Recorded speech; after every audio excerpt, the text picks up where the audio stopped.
अस्सलाम वालेकुम स्टूडेंट्स, कैसे हैं आप? Welcome to our YouTube channel chemistry hub. फिर से एक दफ़ा दोबारा से खुशामदीद। आज हम चैप्टर नंबर 4 का लेक्चर नंबर 3 डिस्कस करने जा रहे हैं। केमिकल बॉन्ड की टाइप्स, जिसमें सबसे पहली टाइप हमारे पास है आयनिक बॉन्ड। लास्ट लेक्चर के अंदर हमने केमिकल बॉन्ड क्या होता है, बनता क्यों है, ये सब रीजंस पढ़ी थी। अगर उसके बारे में आप जानना चाहते हैं तो पिछली वीडियोस का डिस्क्रिप्शन के अंदर आपको लिंक मिल जाएगा। उन वीडियोस को देखने के बाद जो है आप अच्छे से समझ जाएंगे कि हम क्यों ये सब केमिकल बॉन्ड जो है वो डिस्कस कर रहे हैं। तो सबसे पहले आयनिक बॉन्ड, ये पहला हमारे पास जो है वो केमिकल बॉन्ड है। आयनिक बॉन्ड जो है वो हमें डिसाइड ये करना पड़ेगा कि ये किस टाइप के एटम्स के दरमियान बनेगा, कौन से एटम जो है वो आयनिक बॉन्ड बनाएंगे। तो सबसे पहले इसके नेम के अंदर मेंशन है आइंस।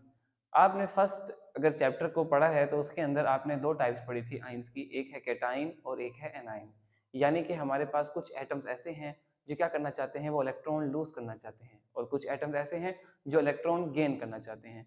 वो हमें किस तरह पता लग सकता है, अगर हम उनकी इलेक्ट्रॉनिक कन्फिग्रेशन देखें तो हम पता लगा सकते हैं कि वो इलेक्ट्रॉन लूज करेगा या इलेक्ट्रॉन गेन करेगा। तो इस तरीके के एटम्स, अगर कोई ऐसा एटम और जो इलेक्ट्रॉन लूज करना चाहता है और एक ऐसा एटम जो इलेक्ट्रॉन गेन करना चाहता है, अगर आमने सामने आ जाते हैं तो उनके दरमियान जो बॉन्ड बनेगा ट्रांसफर ऑफ इलेक्ट्रॉन से बनेगा। यानी कि एक जो है एटम इलेक्ट्रॉन लूज करेगा और दूसरा क्या करेगा, इलेक्ट्रॉन गेन करेगा। उस केस के अंदर हमारे पास जो बॉन्ड बनने वाला है, जो अट्रैक्शंस डेवलप होने वाली हैं, वो हमारे पास कौन सी है, आयनिक बॉन्ड की अट्रैक्शंस हैं। तो इसे हम इलेक्ट्रॉन ट्रांसफर बॉन्ड भी कह सकते हैं, क्योंकि इसके अंदर जो है वो फिनोमेना जो होना है हमारा इलेक्ट्रॉन के ट्रांसफर का होना है। एक एटम से इलेक्ट्रॉन जो है वो कंप्लीटली ट्रांसफर हो जाएगा दूसरे एटम को। आइए देखते हैं सबसे पहले केटाइन। केटाइन एक ऐसा स्पीशी है जिसके ऊपर पॉजिटिव चार्ज होता है, और एनाइन एक ऐसा स्पीशी है जिसके ऊपर नेगेटिव चार्ज होता है। यानी कि अगर कोई एटम इलेक्ट्रॉन लूज करेगा तो वो केटाइन की फॉर्मेशन कर देगा, और इसी तरीके से कोई एटम इलेक्ट्रॉन गेन करता है तो वो एनाइन की फॉर्मेशन कर लेता है।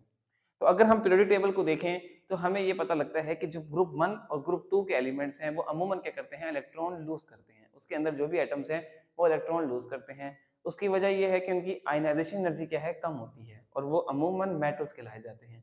इसी तरीके से जो आपके पास ग्रुप 15, 16 और 17 के एलिमेंट्स हैं वो नॉन मेटल्स कहलाते हैं, क्योंकि वो इलेक्ट्रॉन गेन करने का रुझान ज्यादा रखते हैं। बात समझने की कोशिश कीजिएगा। अगर कोई एटम इलेक्ट्रॉन लूज कर रहा है और कोई एक ऐसा एटम है जो इलेक्ट्रॉन गेन करना चाहता है, इनके दरमियान जो बॉन्ड बनने वाला है वो हमारे पास आयनिक बॉन्ड है। इलेक्ट्रोस्टैटिक फोर्स ऑफ अट्रैक्शन के दरमियान एक कैटाइन और एक एनाइन के दरमियान ये फोर्सेस बनने वाली हैं, डेवलप होने वाली हैं। इस तरीके के बॉन्ड को हम कहते हैं आयनिक बॉन्ड। अब एक मिसाल के तौर पर एक एलिमेंट हमारे पास है सोडियम। सोडियम का एटॉमिक नंबर हमारे पास है 11। अगर इसकी हम इलेक्ट्रॉनिक कन्फिग्रेशन देखें तो के अंदर 2 इलेक्ट्रॉन्स हैं, एल के अंदर 8 इलेक्ट्रॉन्स हैं, एम में 1 इलेक्ट्रॉन है। तो ये टोटल हमारे पास 11 इलेक्ट्रॉन्स हो गए। अगर सेकंड चैप्टर आपने पढ़ा है तो उसके अंदर आपने इलेक्ट्रॉनिक कन्फिग्रेशन बनाना भी सीखा होगा कि पहले शेल में 2 इलेक्ट्रॉन्स ही आते हैं, दूसरे में 8, और अगर कोई बच जाए तो वो तीसरे शेल में चला जाएगा। बिल्कुल सोडियम के केस में 11 इलेक्ट्रॉन्स से पहले शेल में 2, दूसरे में 8 और तीसरे में 1 इलेक्ट्रॉन आ गया है। अब इसको काउंटिंग करें, टोटल 11 इलेक्ट्रॉन्स हैं। लेकिन हमने 2 रूल्स पढ़े थे, ऑक्टेट रूल और डुप्लेट रूल। यहाँ पर हम ऑक्टेट रूल अप्लाई करेंगे क्योंकि पहला शेल तो हमारा कंप्लीट है। देखें यहाँ पर एम शेल के अंदर 1 इलेक्ट्रॉन है, होने कितने चाहिए, यहाँ पर ऑक्टेट के हिसाब से 8 इलेक्ट्रॉन होने चाहिए। अब 8 इलेक्ट्रॉन्स यानी कि 8 इलेक्ट्रॉन्स पूरे करने के लिए इसे या तो इलेक्ट्रॉन गेन करने पड़ेंगे या फिर ये क्या करे, इस शेल को ही खत्म कर दे। अब गेन करने के लिए इसे 7 गेन करने पड़ेंगे, जबकि लूज के लिए सिर्फ इसको 1 इलेक्ट्रॉन लूज करना पड़ेगा। अब ये क्या करता है, यहाँ से आपको जाहिर हो रहा होगा कि ये क्या करेगा, ये 1 इलेक्ट्रॉन लूज करेगा।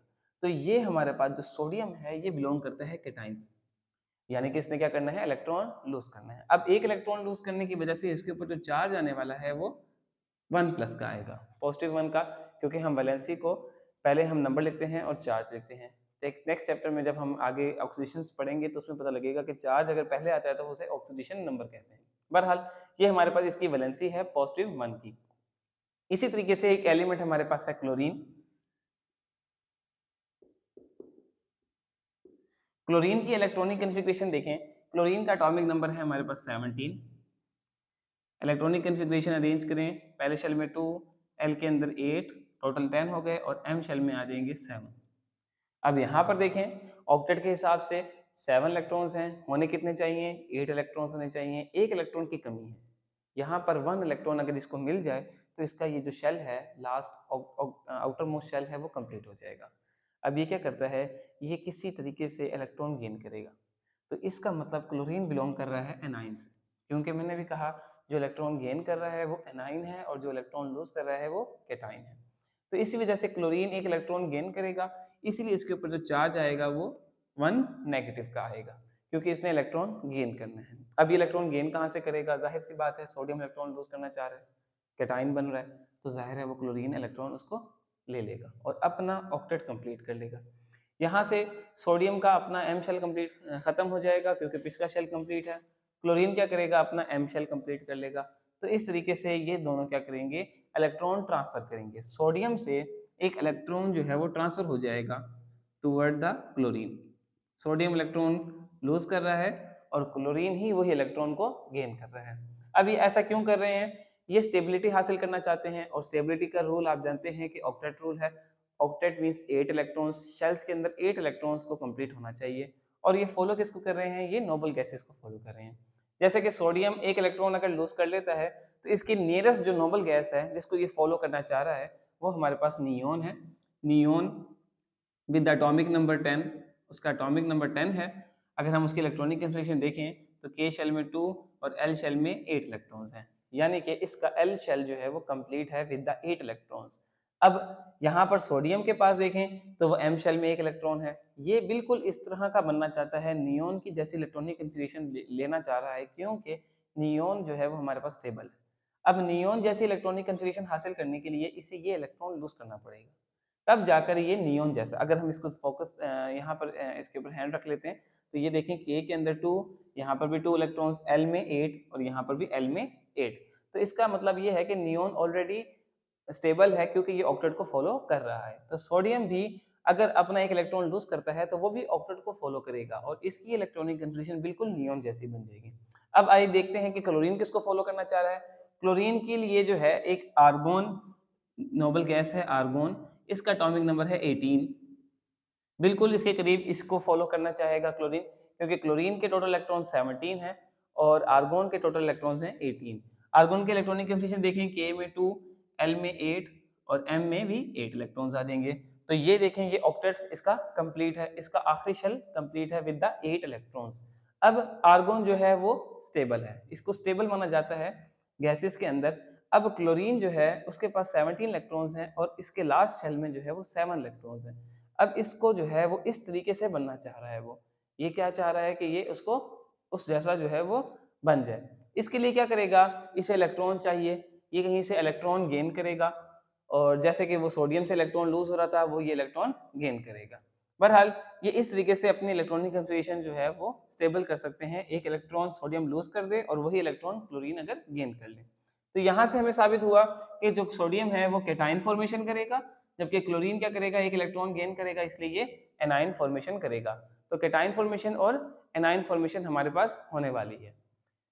तो चलें इसे देखते हैं कि ये किस तरीके से सोडियम एक इलेक्ट्रॉन लूज करेगा। सोडियम हमारे पास Na पॉजिटिव में कन्वर्ट होना है, इसलिए ये क्या करेगा, Na एक इलेक्ट्रॉन लूज करेगा, Na पॉजिटिव बन जाएगा, ये इसका इलेक्ट्रॉन लूज हो गया।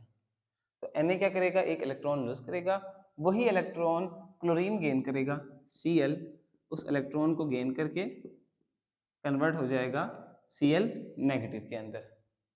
अब Cl जो है हमारे पास, जाहिर है ये क्लोरीन इसकी फॉर्म में होती है, डायटोमिक फॉर्म में होती है, तो इसलिए हम यहाँ क्या करते हैं कि 2Na को दिखा देते हैं, क्योंकि एक Na का एक इलेक्ट्रॉन, तो 2Na के 2 इलेक्ट्रॉन्स, तो ये 2Na पॉजिटिव बन जाएगा और 2 इलेक्ट्रॉन लूज होंगे। इस तरीके से Cl2 फिर वही 2 इलेक्ट्रॉन गेन करेगा, क्योंकि एक क्लोरीन एक इलेक्ट्रॉन कर रहा है, तो 2 क्लोरीन 2 इलेक्ट्रॉन्स गेन करेंगे और 2Cl नेगेटिव के अंदर कन्वर्ट हो जाएंगे। अब ये Na पॉजिटिव, 2Na पॉजिटिव और ये 2Cl नेगेटिव, ये दोनों मिलेंगे और आपस में NaCl की फॉर्मेशन हो जाएगी। अब Na के ऊपर चार्ज पॉजिटिव है, Cl के ऊपर जो चार्ज है वो नेगेटिव का है, लेकिन ओवरऑल जो इनका अगर चार्ज देखा जाए तो ये ओवरऑल न्यूट्रल है, क्योंकि सोडियम का पॉजिटिव कैंसिल कर देगा क्लोरीन के नेगेटिव को। इस तरीके से अब जो Na और Cl के दरमियान बॉन्ड बना है, ये हमारे पास जो है वो आयनिक बॉन्ड है, जो कंप्लीट ट्रांसफर से बना है। अब देखिए हुआ यूं है कि ये सोडियम ने एक इलेक्ट्रॉन लूज कर दिया था, वो इलेक्ट्रॉन क्लोरीन ने गेन कर लिया, लेकिन उसके बावजूद क्या है, ये जुड़ क्यों गए हैं? इसकी रीज़न ये है कि सोडियम एक इलेक्ट्रॉन लूज़ करने के बाद अनस्टेबल हो जाएगा। मतलब इसके ऊपर जो है वो पॉजिटिव चार्ज आ जाएगा, प्रोटॉन्स इसके ज़्यादा हो गए हैं, इलेक्ट्रॉन्स इसके कम हो गए हैं। इसी तरीके से क्लोरीन एक इलेक्ट्रॉन गेन करने के बाद इसके अंदर जो है वो नेगेटिव चार्ज ज़्यादा हो गए हैं, तो इसके अंदर भी अनस्टेबिलिटी आ गई है। तो इनके ऊपर जो है वो positive charge, net positive charge और क्लोरीन के ऊपर नेट नेगेटिव चार्ज आ जाएगा, जिस वजह से ये एक दूसरे को अट्रैक्ट करेंगे, जिस वजह से ये Na और Cl आपस में जुड़ के रहेंगे और इस तरीके से ये आयनिक कंपाउंड्स की फॉर्मेशन करेंगे। बहरहाल सिंपल सा है कि अगर इलेक्ट्रॉन ट्रांसफर होना है, कोई ऐसे एटम्स आते हैं जो इलेक्ट्रॉन ट्रांसफर करना चाहते हैं, तो वो हमेशा आयनिक बॉन्ड की फॉर्मेशन करेंगे। यहाँ तक के लिए आपको आयनिक बॉन्ड और नेक्स्ट इंशाल्लाह जो है हम आगे दूसरे जो है केमिकल बॉन्ड को स्टडी करेंगे। तब तक के लिए अल्लाह हाफ़िज़।